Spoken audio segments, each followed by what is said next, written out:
हम सब जो प्रभु यीशु मसीह पर विश्वास करते हैं, हम सब की ये इच्छा होती है कि हम रविवार को लगातार इस तरीके से जहाँ कहीं भी हमें अवसर मिले, हम परमेश्वर के वचन को सुनने के लिए, परमेश्वर के साथ संगति करने के लिए, परमेश्वर की आवाज़ को सुनने के लिए, परमेश्वर के साथ मुलाकात करने के लिए हम इकट्ठे होते हैं। हम लोग अपने घर में भी रह करके जरूर बाइबल पढ़ते होंगे, प्रार्थनाएं करते होंगे, और भी कई जगह पर हम लोग जाते हैं जहाँ पर हम लोग संगति करते होंगे। लेकिन आज के दिन में जब आप यहाँ पर हैं, प्रभु से आइए हम सहायता मांगे कि वो अपने वचन के द्वारा हमें आशीषित करे, हमारी अगुवाई करे कि हम आज जिस वचन को हम सुनना चाहते हैं उसके द्वारा प्रभु की बड़ी आशीष हम पर हो और हम अपने जीवन में परमेश्वर के प्रेम को अनुभव कर सके, परमेश्वर की इच्छा को जान सके और उसके अनुसार हम आगे बढ़ने पाए। हमने लूका रचित सुसमाचार उसके 15 अध्याय को पढ़ा था जब हम लोग पढ़े थे। अगर आपको याद होगा, हम लोग बीच में सब लोग साथ मिलकर के जब पढ़ रहे थे, हम सब ने इसे पढ़ा था और उसी में से आज हम आज के अध्ययन को करेंगे। आज के अध्ययन को हम लोग करेंगे और ये एक ऐसी घटना है, लूका रचित सुसमाचार उसका 15 अध्याय उसके 11 पद से लेकर के 24 पद तक ये घटना है और ये एक दृष्टांत है।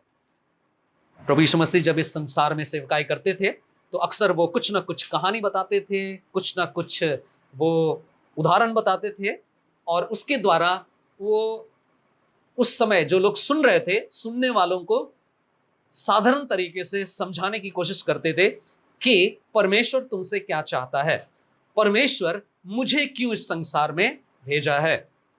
और ये बहुत ही फैमिलियर अध्याय है, बहुत ही प्रचलित, बहुत ही चर्चित अध्याय है। यदि आप इसको पढ़े हैं तो इसको जिस नाम से जाना जाता है, कुछ बाइबल में हेडिंग दिया हुआ है खोए हुए पुत्र का दृष्टांत, और कुछ बाइबल में लिखा होगा उड़ाऊ पुत्र की कहानी, और इसको उड़ाऊ पुत्र के रूप नाम से भी जाना जाता है। क्यों इसको उड़ाऊ पुत्र कहा जाता है? क्योंकि इसने उड़ा दिया, इसके पास जो कुछ था उसको उसने उड़ा दिया, पिता से पाया, लिया, उसको इस्तेमाल किया और उसके बाद फिर ऐसे उड़ा दिया जैसे कि उसके बाद उसको कुछ भी हानि नहीं उठानी पड़ेगी, उसको ऐसा लगा और उस तरीके से उसने उड़ा दिया। खोए हुए पुत्र का दृष्टांत।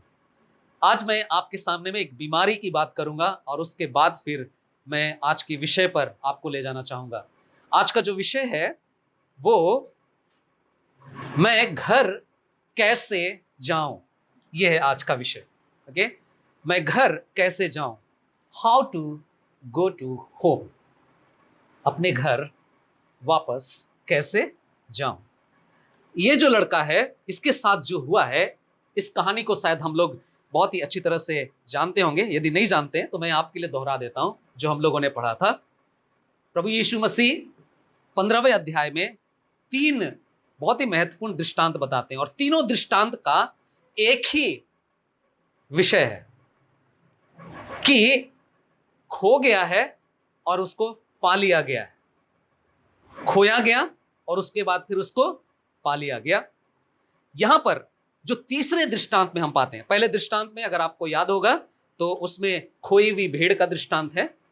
100 भेड़ें थी और उसमें से कितनी खो गई? 1 खो गई। मतलब 100 में से 1 मतलब 1% खो गया।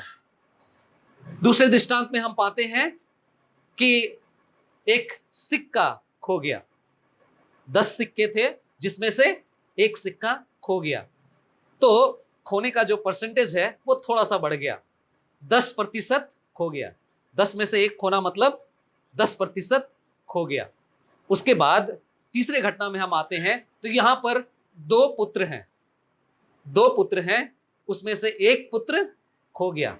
अब खोने का परसेंटेज और अधिक बढ़ गया, कितना हो गया? 50% खो गया। और आज की तारीख में ज्यादा से ज्यादा लोग खोए हुए हैं। खोने का मतलब यह है कि जिस परमेश्वर ने हमें अपना सोचकर, अपने हिसाब से, अपनी महिमा के लिए, उसकी बड़ाई करने के लिए हमें बनाया था, हम उस परमेश्वर से बहुत दूर चले गए हैं और आज शायद 50% से भी ज्यादा बढ़ गया है। अधिकतर लोग आज क्या हो गए हैं? खो गए हैं। यहां पर हम बात कर रहे हैं एक ऐसी घटना की, एक ऐसे दृष्टांत की जहां पर प्रभु यीशु मसीह बतला रहे हैं कि एक पुत्र है जो खो गया है। ओके, और इसको ये अपने पिता के घर से चला गया, दूर देश को चला गया, और उसके बाद वहां पर सब कुछ, जो कुछ भी उसने अपने पिता से लिया था, उन सब चीजों को उसने वहां उड़ा दिया। और उसके बाद अब वो वापस आना चाहता है। उसे पता है कि अपने पिता के घर को छोड़कर मैं कहीं पर भी रह लूं, वहां पर सुख से नहीं रह सकता हूं, और उसको अब लौटने की इच्छा हो रही है। वो अपने घर लौटना चाहता है। इस संसार में हम मनुष्यों की भी स्थिति ऐसी है। हम परमेश्वर के द्वारा बनाए गए हैं, हम परमेश्वर के द्वारा सृजे गए हैं, उसकी समानता में, उसके स्वरूप में। और हमने जो कुछ इस संसार में किया, हमें किसी ने नहीं सिखाया पाप करना, हमें किसी ने नहीं सिखाया चोरी करना, हमें किसी ने नहीं सिखाया झूठ बोलना, हमें किसी ने नहीं सिखाया किसी को धोखा देना। लेकिन हम इन चीजों को बचपन से लेकर अब तक बार बार करते आ रहे हैं। हम में से कई लोगों ने शायद बहुत सारी इन आदतों को, जिससे परमेश्वर घृणा करता है, छोड़ दिए होंगे। लेकिन हम में से बहुत सारे लोग, हो सकता है समय समय पर कई बार इसका उपयोग कर लेते हैं। आज जब हम अपने आप को देखते हैं, हमें ऐसा एहसास होता है कि हमें भी वापस अपने सृजनहार के पास, अपने परमेश्वर के पास लौट जाने की जरूरत है, वापस घर जाने की आवश्यकता है। और यहां पर जो बीमारी है उसके बारे में आपको बताना चाहता हूं। क्या आपने कभी सुना है अमनेशिया की बीमारी के बारे में? अमनेशिया की बीमारी के बारे में, स्मृति लोप जिसको बोला जाता है, भूल जाना। अमनेशिया एक ऐसी बीमारी है, एक ऐसा रोग है जिसको वो रोग होता है, उसकी बड़ी अजीब स्थिति हो जाती है। ये भूल जाने वाली बीमारी है। इसमें क्या होता है, कुछ स्मरण शक्ति है वो खो जाता है, कुछ स्मरण शक्ति है वो खो जाता है। कुछ चीजें जो आपने अपने जीवन में किया है उसको आप भुला देते हैं, जिसको ये रोग होता है, स्मृति लोप बीमारी। और इसमें कई बार लोग, ये भी हो सकता है जिसको ये बीमारी होती है, कई बार इसमें लोग कई बार अपने नाम तक को भूल जाते हैं। शायद फिल्मों वगैरह में आप लोगों ने देखा होगा, है ना? कई बार नाम भूल जाते हैं। कई बार लोग कोई एक थोड़ी सी घटना है उसको भूल जाते हैं, उसके पहले का याद है, उसके बाद का याद है, लेकिन कुछ भूल गए। कभी कभी लोगों को जन्म तिथि नहीं मालूम है, हाँ? भूल गए हैं। कभी कभी लोग रिश्तेदारों को भी भूल जाते हैं। आप कौन है? अमनेशिया एक ऐसी बीमारी है, अगर किसी के जीवन में ये आ जाए तो फिर ये जीवन को बहुत ही ज्यादा, इसमें किसी तरह की आपको चोट नहीं पहुंच रही है, कोई दर्द नहीं होता है, लेकिन आप ऐसे हालत में आ जाते हैं जहां पर आप सोचने लगते हैं कि मेरे साथ ऐसा क्या हो गया है। या फिर आपके रिश्तेदार लोग जब आपको देखते हैं तो बहुत परेशान रहते हैं, कैसे होगा, क्या होगा। कुछ साल पहले की एक घटना है, ये मेरे सामने हुआ। एक जवान लड़का था जिसका उम्र शायद 14-15 साल का होगा। ये किसी के द्वारा मेरे घर में लाया गया, और उसके बाद ये कम से कम 5-6 साल पहले की घटना है। और उसके बाद उसके साथ मैं काफी समय व्यतीत किया था। वो मेरे गांव के बगल के गांव का ही रहने वाला, और मुझे अच्छी तरह से जानता है, क्योंकि अगर हम बात करें सन 1980 के आसपास की, कब की बात कर रहे हैं? 1980 के आसपास की। तो उस समय में मैं रांची में रहा करता था, और जब कभी भी कुछ छुट्टियां होती थी, उस समय में मुझे आने का मौका मिलता था गांव में। और हालात ही ऐसे थे कि हमें वहां रहना था। और उस समय की स्थिति क्या थी, आज की तरह नहीं था जहां पर 15-20 बसें चल रही हैं रांची के लिए।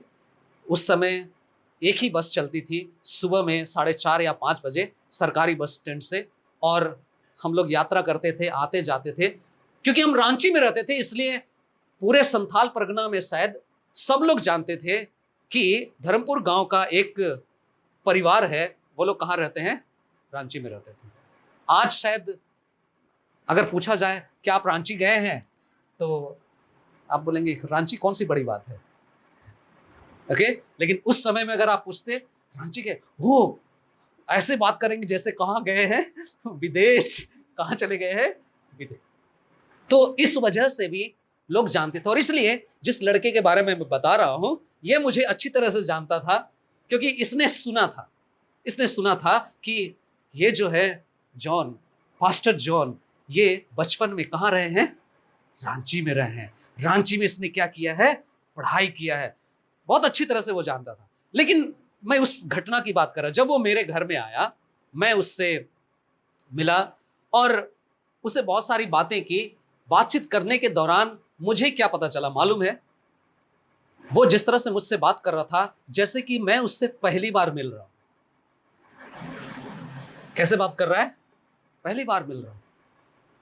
और उसके बाद उसको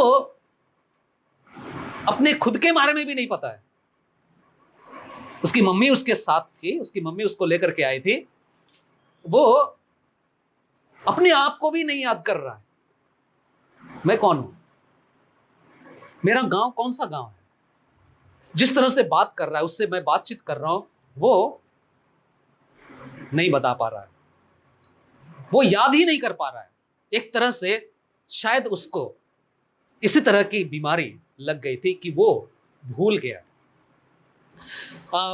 जब उसको पिछले 2 साल पहले भी जब मैं उससे मिला, तो उससे बातचीत करने के बाद पता चला कि ये कुछ समय के लिए वो बीमारी उसके साथ था, हमेशा ये नहीं था। लेकिन कभी कभी कुछ लोगों के साथ ये जो अमनेशिया की जो बीमारी है, वो बहुत लंबे समय तक के लिए हो जाती है। और आज जब मैं इसके बारे में बता रहा हूं, आज बहुत ही दुखद बात है, बहुत ही अफसोस की बात है कि आज बहुत सारे मसीही हैं जिनकी स्थिति ठीक ऐसी ही हो गई है कि वे अपने आत्मिक जीवन में, एक तरह से हम कह सकते हैं, स्पिरिचुअल अमनेशिया में चले गए, आत्मिक स्मृति लोप में चले गए हैं। मतलब आत्मिक अमनेशिया से ग्रसित हैं। ये केवल नाम मैं दे रहा हूं, ऐसी बीमारी में आप नहीं है, लेकिन जिस तरह के हालात हैं, जिस तरह की बातें होती हैं, जिस तरह के व्यवहार होते हैं, उससे पता चलता है कि वे कहीं ना कहीं भूल गए हैं। ऐसा लगता है कि वे जो प्रभु के कार्य को अपने जीवन में अनुभव किए थे, जो प्रभु ने उनके लिए किया है, उस कार्य को वो भूल गए हैं। वे शायद उद्धार और परमेश्वर की जो आशीषें हैं उसको शायद भूल गए हैं। ऐसा लगता है कि परमेश्वर के घर में रहते हुए, परमेश्वर की उपस्थिति में रहने के समय में जो जो अद्भुत कार्य उनके जीवन में हुए थे, उसको कहीं ना कहीं भुला दिए गए हैं और उनमें आत्मिक अमनेशिया आ गया है। उन्हें शायद समझ में नहीं आ रहा है कि कैसे अपने घर वापस जाएं। उन्हें शायद समझ में नहीं आ रहा है कैसे वापस परमेश्वर के पास जाएं। आज की सुबह जिस खंड को हम लोगों ने पढ़ा है, जिस खंड को हम देखना चाह रहे हैं, लूका रचित सुसमाचार उसका 15 अध्याय, उसके 11 पद से लेकर के 24 पद तक ये पूरी घटना का जिक्र यहां पर किया गया है। लेकिन आज हम केवल पहले हिस्से को देखेंगे, जो कि 11 पद से लेकर के 17 पद में हमें मिलता है। इसे हम उड़ाव पुत्र के दृष्टांत के नाम से भी जानते हैं। और इस घटना में, इस दृष्टांत में एक जवान है, एक पुत्र है, छोटा पुत्र है, जो आत्मिक अमनेशिया से ग्रसित है। उस तरीके से हम देखेंगे और उसको समझने का प्रयास करेंगे। ये पुत्र जो कुछ भी करता है, उससे, उसके प्रयास, उसके उद्देश्य से ऐसा मालूम पड़ता है कि वो अपने घर वापस जाना चाहता है, लेकिन वो भूल गया है, यहां पर हम 3 प्रश्न का जवाब ढूंढते हुए आगे बढ़ेंगे, जिससे हमारे लिए मदद होगा कि हम इस खंड को अच्छी तरह से समझ सकें। ओके, ये वापस जाना चाहता है, ये पुत्र वापस जाना चाहता है। हम जो अगर परमेश्वर के बनाए हुए लोग हैं, अगर परमेश्वर से दूर हैं, हमें अपने आप को भी देखना है कि हमें भी वापस आने की जरूरत है। ये किस प्रकार से वापस जाता है, हम कैसे वापस जाएं, या ये पुत्र कैसे वापस जाए जिससे कि सुरक्षित तरीके से और वो सफलता को प्राप्त कर सके, वापस जाने में, वापस घर पहुंचने में वो सफलता को प्राप्त करे। इस बात को यहां पर हम देखने का प्रयास करेंगे। पहला सवाल, 3 प्रश्न है जिसका जवाब हम लोग देखने का प्रयास करेंगे, लेकिन उसमें से इस समय आज के लिए केवल हम लोग पहले प्रश्न को लेंगे, और वो प्रश्न है 11 पद से लेकर के 17 पद के बीच में हमें मिलता है, हमें घर कब जाना चाहिए, हमें घर वापस कब जाना चाहिए। 11, 12 और 13 पद को देखिए। 11 पद में कहता है, फिर उसने कहा, किसी मनुष्य के 2 पुत्र थे। 12 पद, विशेष करके 12 और 13 पद है, 13 पद का पहला हिस्सा तक, और उनमें से छोटा था। उसने पिता से कहा, हे पिता, संपत्ति का वह भाग जो मेरे हिस्से में आता है मुझे दे दो। उसने अपनी धन संपत्ति उनमें बांट दी। पिता ने अपनी धन संपत्ति उनमें बांट दी। बहुत दिन ना बीते कि छोटा सब कुछ एकत्रित करके दूर देश को चल पड़ा। यहीं तक, दूर देश को चल पड़ा। हमें घर कब जाना चाहिए? पहली बात, जब आप पिता के घर को पीछे छोड़ दें, तब घर वापस आना चाहिए, तब घर वापस आने की इच्छा होगी। यहां पर जो संदर्भ है वो क्या है, जो परिस्थिति है वो क्या है? ये जवान पुत्र बड़ा ही क्रूर विनती, अनुरोध अपने बाप से करता है। किस चीज का? संपत्ति को मांगने का। जब ये पुत्र अपने पिता के पास से संपत्ति को मांगता है, तो ऐसा लगता है कि ये पुत्र अपने पिता को देखना ही नहीं चाहता। हम दूसरे शब्दों में कह सकते हैं, पिता को शायद ऐसा आभास होगा जहां पर वो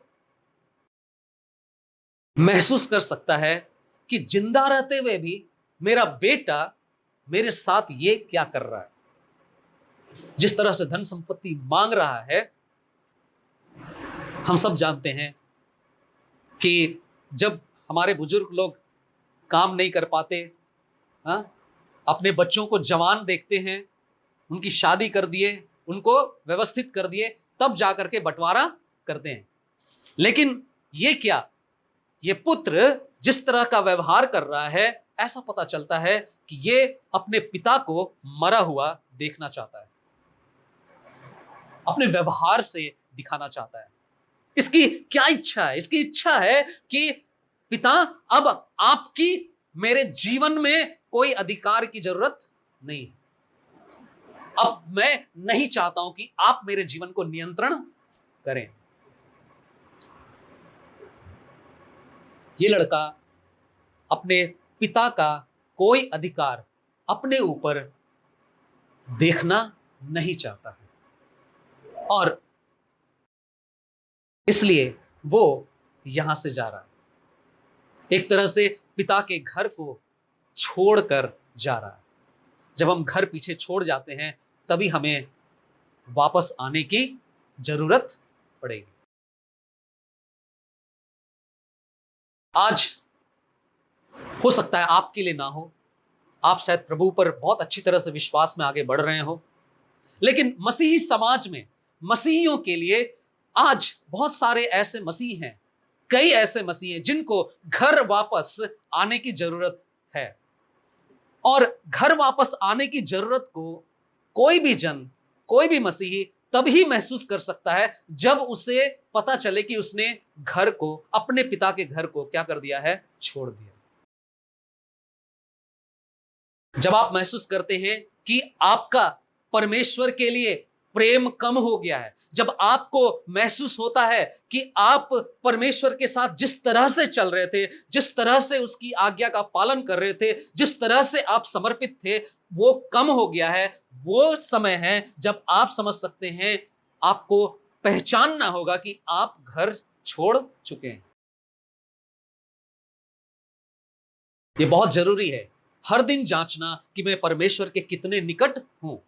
अगर मैं परमेश्वर के निकट नहीं हूं, इसका मतलब है कहीं ना कहीं मैंने परमेश्वर के, अपने पिता के घर को क्या कर दिया है, छोड़ दिया। जिस समय यह एहसास हो कि मैंने अपने पिता के घर को छोड़ दिया है, याद रखिए वही वो समय होता है जब पिता के सामने हमें मन फिराने का अवसर मिलता है। और मन फिराने के लिए तभी अवसर मिलेगा और तभी जाकर के हम भविष्य में होने वाली जो ट्रेजेडी है, जो त्रासदी है, उससे बचाए जा सकते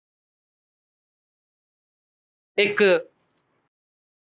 घटना प्रभु यीशु मसीह के सामने घटित होती है जिससे हम और अच्छी तरह समझ सकते हैं। शमौन पतरस, प्रभु यीशु मसीह का चेला, क्या करता है, प्रभु यीशु मसीह को देखता है पानी पर चलते हुए और प्रभु यीशु मसीह से क्या कहता है कि मुझे भी पानी पर चलने के लिए कह, मुझे भी आज्ञा दे। और प्रभु यीशु मसीह बोलते हैं हाँ तू चल। और शमौन पतरस नाव से आगे अपना कदम कहां रखता है, पानी पर, और फिर चलने लगता है, प्रभु की ओर देखता है और उसके बाद फिर चलना शुरू करता है। कुछ कदम चलता है पानी के ऊपर, उसे अच्छा लगता होगा, बड़ा आनंदित होता होगा। कुछ ही समय के बाद जब उसकी नजरें प्रभु से हट जाती है और फिर दाएं बाएं देखता है, क्या है, हवा चल रहा है और पानी की लहरें उठ रही हैं, तभी वो क्या होने लगता है, डूबने लगता है। और जब डूबने लगता है उसे पता है कि उसने पिता के पास जो निकटता था, पिता के सामने, अपने प्रभु के सामने जो दृष्टि उसने लगाया था, उसको उसने हटा लिया है। इस वजह से वो क्या कर रहा है, डूब रहा है। और तभी वो अंगीकार करता है, वो कहता है हे प्रभु मुझे बचा। प्रभु यीशु मसीह आगे बढ़ते हैं, आगे बढ़ करके उसके हाथ को पकड़ते हैं और उसके बाद उसको डूबने से बचा लेते हैं। मैं उस रेफरेंस को आपके सामने में नहीं निकाल रहा हूं, लेकिन मत्ती रचित सुसमाचार उसके 14 अध्याय के 28 से 31 पद को पढ़ेंगे, वहां पर आप उस घटना को पाएंगे जहां पर पतरस यीशु मसीह के द्वारा बहुत ही भयंकर तूफान से डूब जाने से बचाया जाता है। आज इसी तरह से शायद आपको और मुझे भी, यदि हम ऐसी स्थिति में हैं जहां पर हम शायद भूल गए हैं हमें किसके हाथ की जरूरत है, प्रभु यीशु मसीह के हाथ की जरूरत है। ना केवल जब हम घर को पीछे छोड़ देते हैं तब हमारे पास वापस आने का एक अवसर मिलता है।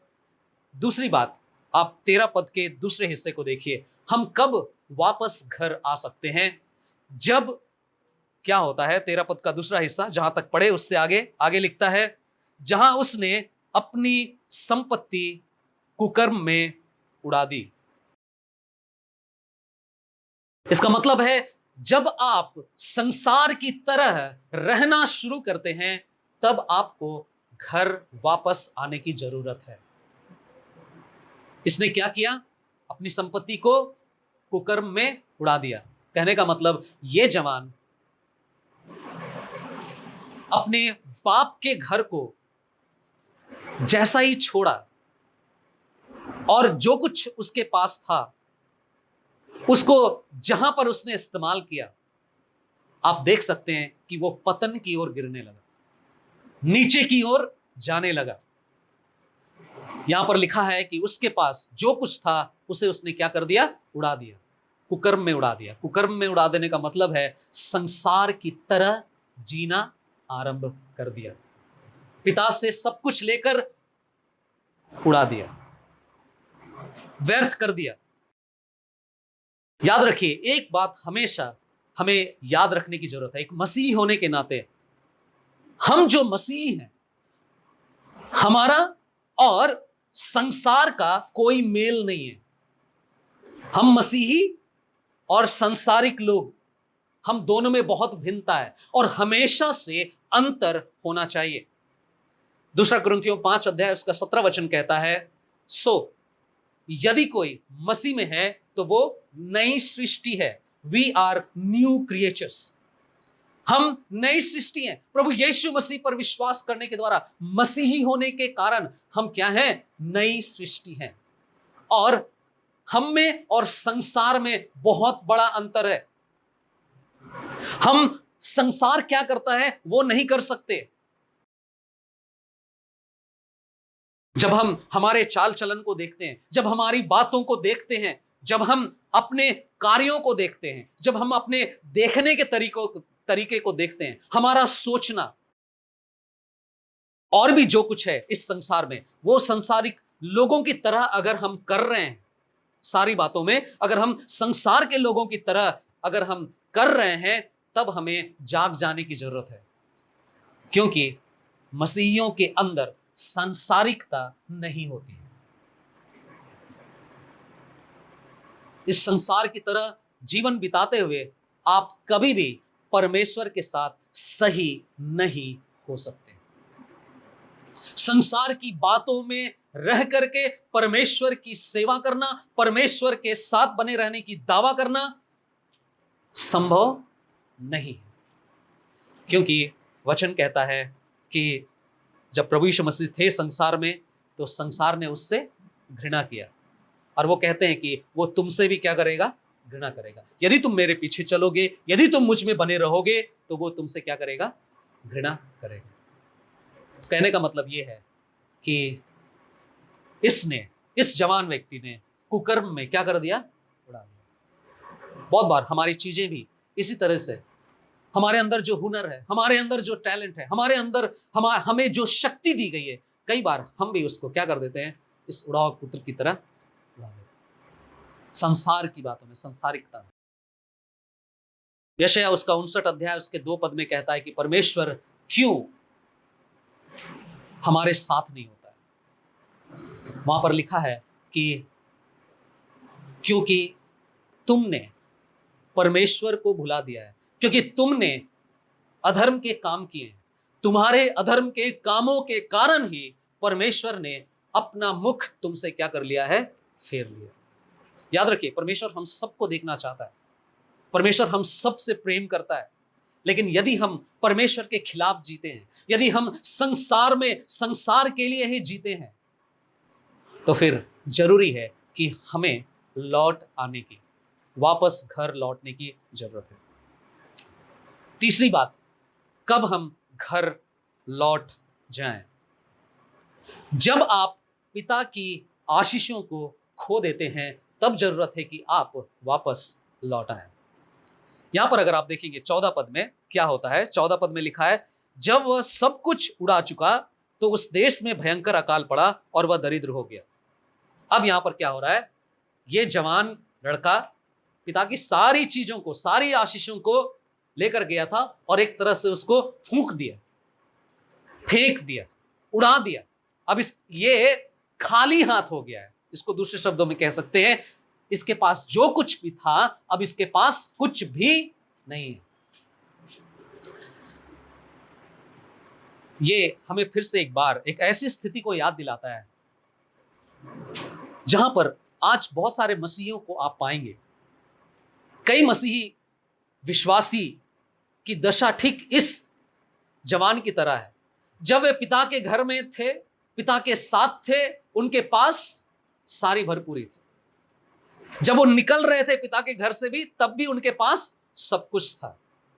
लेकिन जब वे पाप के दास बन गए, जब वे शरीर के लिए जीना शुरू कर दिए, आज संभावना है हमारे जीवन में भी, हम चर्च में बैठे होंगे, आज हम परमेश्वर के वचन को सुन भी रहे होंगे, लेकिन उसके बाद भी कई बार हमारा जो झुकाव है ना, हमारा जो रुझान है, किसके प्रति ज्यादा हो सकता है? शरीर के प्रति। हम खाए नहीं हैं, खाना ज्यादा इंपॉर्टेंट है। हम कपड़े पहने हैं, लेकिन फिर भी हमको ऐसा कपड़ा चाहिए जो कोई नहीं पहनता है। हमें यहां जाना है क्योंकि वहां हमारे जान परिचय के लोग, परिचित लोग कोई अब तक वहां नहीं गए। सबसे पहले किसको जाना है? और फिर मेहनत कर रहे हैं, परिश्रम कर रहे हैं, कमा रहे हैं, खूब बहुत सारे कार्य कर रहे हैं। शरीर के लिए जीवन बिताना इस बात को दर्शाता है कि कहीं ना कहीं हम पिता के घर के पास से कहीं और चले गए। पिता के घर में होने का हम दावा कर रहे होंगे, लेकिन पिता के घर में हम नहीं हैं। हम उसके सारे आशीषों से वंचित हैं। अब इसके पास कुछ नहीं है। याद रखिए, शारीरिक जीवन पाप को दर्शाता है। पाप के दास होना बहुत भयंकर है। पाप क्या है? परमेश्वर की आज्ञा का उल्लंघन करना। और पाप क्या कर सकता है जानते हैं आप? पाप आपके जीवन में आपकी जो शांति है उसको ले सकता है। आपके पास जो आशा है ना, ये संसार आज उम्मीद में टिका हुआ है। आप और हम अगर परमेश्वर पर विश्वास करके हर दिन के जीवन को जी रहे हैं, हमारे अंदर जो आशा है, मसीही लोगों के पास आशा है, लेकिन जो लोग मसीही नहीं है, विश्वासी नहीं है, उनके पास कोई आशा नहीं है। लेकिन कई बार मसीही होने के बाद भी हम इस आशा को क्या कर सकते हैं? खो सकते हैं, क्योंकि अनाज्ञाकारिता का जीवन हमारे अंदर पाया जाता है। पाप आशा, आश्वासन, आनंद, प्रार्थना, जो प्रार्थना का जीवन है, आपका जो भक्तिपूर्ण जीवन है, आपकी जो गवाही है, आप जो सुसमाचार सुनाते हैं लोगों को, अपने जीवन से सुसमाचार बांटते हैं, वो सब कुछ पाप क्या कर लेता है? ले लेता है। आपको उन चीजों को करने नहीं देता। आपकी सारी जितनी भी आत्मिक मूल्य हैं, आत्मिक मूल्यों को पूरी तरह से खत्म कर देता है। अगर ऐसी स्थिति आ जाए तो पिता के घर में वापस लौटना सबसे बेहतर उपाय है। चौथी बात, कब वापस जाना चाहिए? जब आपके पास कुछ भी ना हो, जब आप ऐसे छोड़ दिए हो कि आपके पास कुछ है ही नहीं। 15 और 16 पद को देखिए, इसके साथ क्या हुआ? और वह जाकर उस देश के एक नागरिक के यहां काम में लग गया। उसने उसे खेत में सुअर चराने भेजा। क्या काम मिला? सुअर चराने का काम। मुझे नहीं पता आप में से कितने लोगों ने सुअर कभी चराया होगा। कभी चराए हैं? इतनी खराब स्थिति तो हमारी नहीं हुई होगी। सुअर चराने का काम उसे मिला। और क्या लिखा है आगे जानते हैं? 16 पद में, उसे बड़ी उत्कंठा हुई, है ना? मतलब नहीं रह सकते हैं, बड़ी उत्कंठा हुई। उस चीज को जब तक नहीं लेंगे तब तक मुझे अच्छा नहीं लगेगा, मैं तृप्त नहीं हो पाऊंगा। यहां लिखा है, उसे बड़ी उत्कंठा हुई कि वह उन फलियों से जो सुअर खा रहे थे अपना पेट भरे, और उसे कोई कुछ नहीं देता था। खाने की दशा क्या हो गई है उसकी? खाने की स्थिति क्या हो गई? ये जवान अब सुअर का काम कर रहा है, सुअर चराने का काम कर रहा है, सुअर को खिलाने का काम कर रहा है, और अगर सुअर खा करके छोड़ दे, बच जाए, तो फिर उसी में से उसको खाना भी है। अपने खाने के लिए अब किस पर निर्भर हो रहा है? वो सुअरों पर निर्भर हो रहा है। शायद विनती करता होगा, कुछ तो छोड़ दे भाई। अरे सुअर, हम तुमको चराते हैं, कुछ तो कम से कम। बहुत दयनीय दशा है। यहां लिखा है, उसे कोई कुछ नहीं देता है।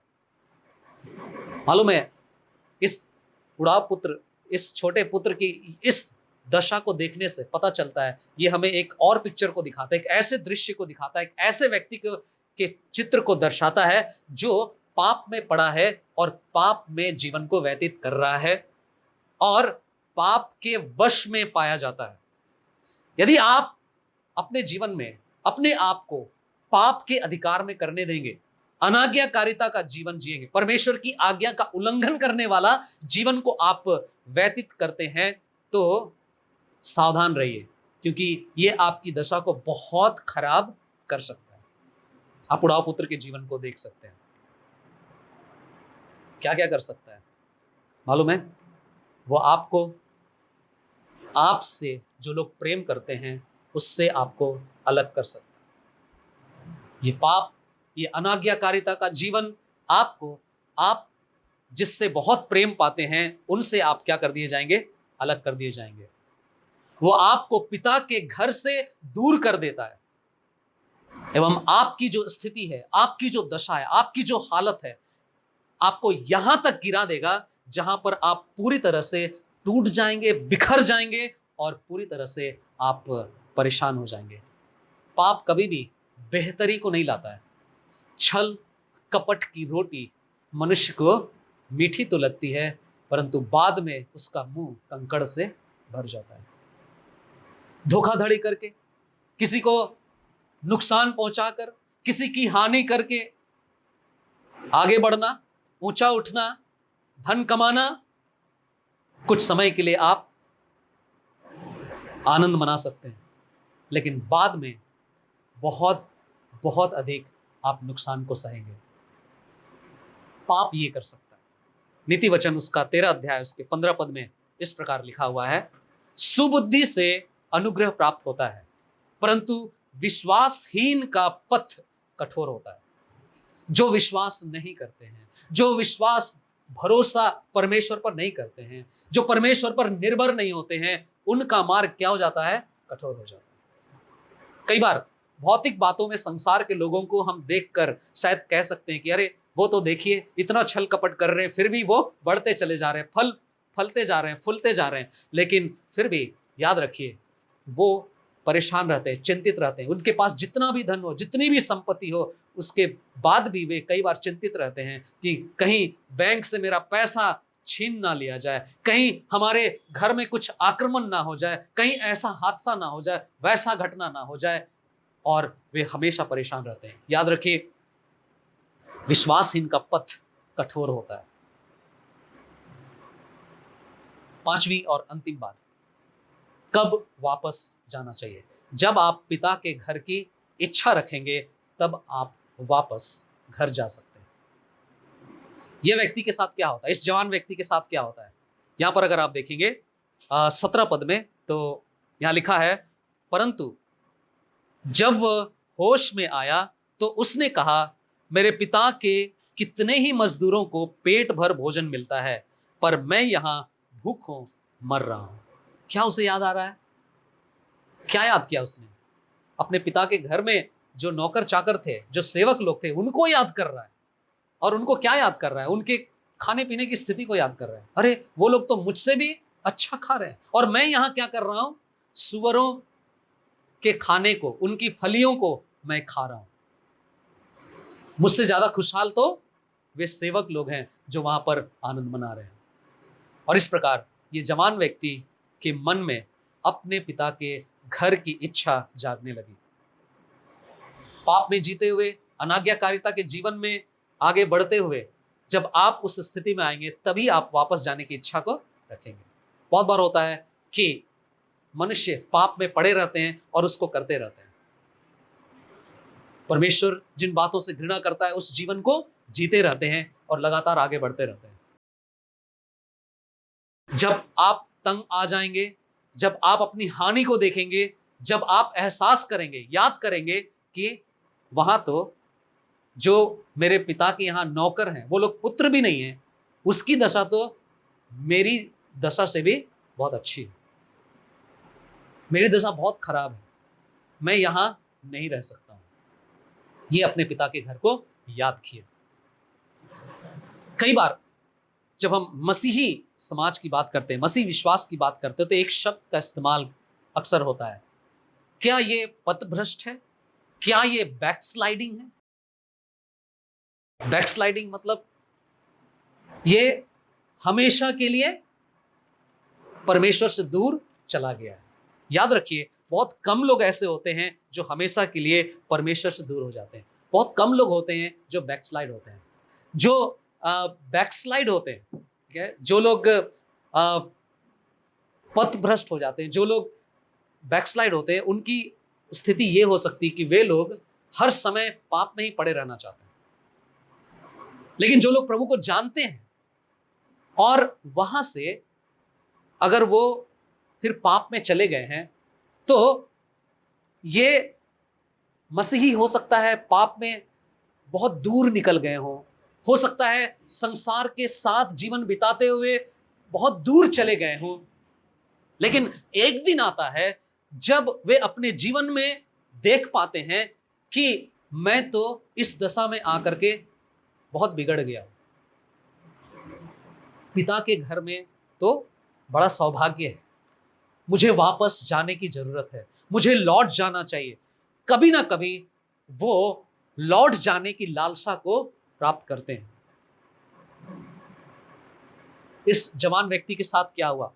उसे अपने पिता के घर की जो संगति है शायद वो याद आ रहा है, अपने पिता के घर के जो भोजन है शायद वो याद आ रहा है। उस आनंद को वो याद कर लिया होगा, उस शांति को याद कर लिया जो वहां रहते हुए उसने क्या किया था, पा लिया था, और इसलिए उसको स्मरण करते हुए वो लौटता है। याद रखिए, जो व्यक्ति उद्धार नहीं पाया है वही पथ भ्रष्ट होता है। जो व्यक्ति वास्तव में मसीही नहीं बना है वही बैकस्लाइड होता है और अपने जीवन में वापस लौटने की कोई चिंता नहीं करता। उसे कोई फिक्र नहीं होती है, अपने पाप में बने रहने की जीवन से कोई फिक्र नहीं होती है। वो कभी याद नहीं कर सकता कि पिता के घर से क्या आनंद मिला है। लेकिन यहां पर इस जवान को देखते हैं कि ये तो याद कर रहा है, लौटना चाह रहा है, और आगे की घटना में हम पाएंगे कि कैसे वो लौटता है। अंत में हम एक पद को पढ़ेंगे जहां पर लिखता है, पहला यूहन्ना उसका 2 अध्याय उसका 19 पद में,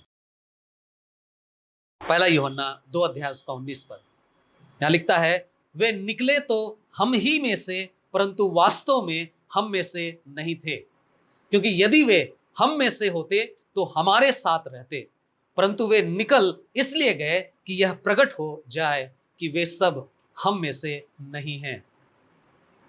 ये उनकी बात हो रही जो बैकस्लाइड होते हैं, जो वास्तव में उद्धार तो कभी पाए ही नहीं थे, जो कभी वास्तव में प्रभु यीशु मसीह के सिद्धांत को अपने जीवन में लिए ही नहीं थे। मेरे प्रियो, आज प्रभु हम सबको बुलाता है, हम सबको याद दिलाता है कि उसने हमें अपनी समानता में रचा था। परमेश्वर हमें अपनी स्वरूप में बनाया था ताकि हम उसके साथ संगति करें, ताकि हम उसके आनंद को प्राप्त कर लें। और शायद हम इन बातों को जानते हैं, हो सकता है हमारे जीवन में परमेश्वर से दूर जाने की स्थिति आई है, हम शायद लौटना चाहते हैं, हम शायद शारीरिक और सांसारिक जीवन को ज्यादा महत्व दे रहे हैं। आइए हम लौट जाएं। शायद हम खो गए, शायद हमने पिता से हमें जो मिला था, जो शक्ति, जो क्षमता, जो बातें, जो अवसर, उसको हमने हो सकता है गंवा दिया हो, उड़ा दिया हो। क्यों ना हम आज लौट आए। यदि अब तक हम नहीं लौटे हैं, आज हम लौट आए, और यदि हम लौट आए हुए, वापस घर आए हुए मसीह हैं, तो हम आइए परमेश्वर को धन्यवाद दें कि उसने आज भी हमें बचा कर रखा है, आज भी हमें अपने विश्वास में स्थिर रखा है, शारीरिक और सांसारिक बातों से हमें अलग करके रखा है। प्रभु हमें अपने वचन के द्वारा आशीषित करे। वो अपनी प्रतिज्ञा को कभी नहीं भूलता है, वो हमेशा चाहता है कि हम उसके साथ रहें। वो कहता है, मैं तुम्हें कभी नहीं छोड़ूंगा, मैं तुम्हें कभी नहीं त्यागूंगा। उसने हमसे प्रेम किया है, हमारे लिए अपने आप को दिया है। आइए हम उस प्रभु यीशु मसीह पर विश्वास करें और उसे हम काम करने दें, उसके कार्य को हमारे जीवन में अनुभव करें और उसको महिमा दें। आइए प्रार्थना करें। हमारे अनुग्रहकारी दयालु पिता, आज की इस सुंदर सुबह के लिए जिसमें आपने अपने वचन के द्वारा हमें ये याद दिलाया कि कैसे हमें वापस आने की जरूरत है। जिस तरह उड़ाव पुत्र यहाँ पर इस घटना में हम इसको देखते हैं, कब ये लौटा, प्रभु बहुत जरूरी है उन मुद्दों पर, उन बिंदुओं पर हम ध्यान दें। जब हम अपने पिता के घर को पीछे छोड़ जाएं, तब हमें वापस आने की जिम्मेदारी है। जब हम इस संसार में जो कुछ आपने हमें दिया है उसका दुरुपयोग हमने कर दिया है, व्यर्थ गंवा दिया है, तब हमारी जिम्मेदारी है कि हम अपने पिता के पास लौट आ जाएं। प्रभु, आप हमें बहुतायत का जीवन देना चाहते हैं। आप इस दृष्टांत में उस उड़ाव पुत्र को बहुतायत का जीवन देना चाहते थे। यही वजह था कि वो वापस घर आने की फिक्र में है, चिंता में है। प्रभु, इस घटना के द्वारा, इस दृष्टांत के द्वारा जो बातें आपने हमें याद दिलाया, उसके लिए धन्यवाद देते हैं। और हम प्रार्थना करते हैं प्रभु, हमें आपके साथ बने रहने में हमारी मदद करें। यदि हम अब तक नहीं लौटे हैं, हमारी मदद करें कि हम लौट आएं, घर वापस जाएं, ठीक समय पर, उचित समय पर हम वापस जाएं और आपकी महिमा के लिए जीवन बिता सकें। प्रभु, आप अपने वचन को हम सबके हृदय में बनाए रखें। इसके द्वारा प्रभु हमें और भी अधिक आशीष दें, हमें और भी अधिक प्रभु आपके वचन में स्थिर रखें। मांगने से बढ़कर करें। प्रार्थना धन्यवाद को हम अपने उद्धारकर्ता यीशु के पवित्र नाम में चढ़ाते हैं। दया से सुनिए और ग्रहण कीजिए। आमीन।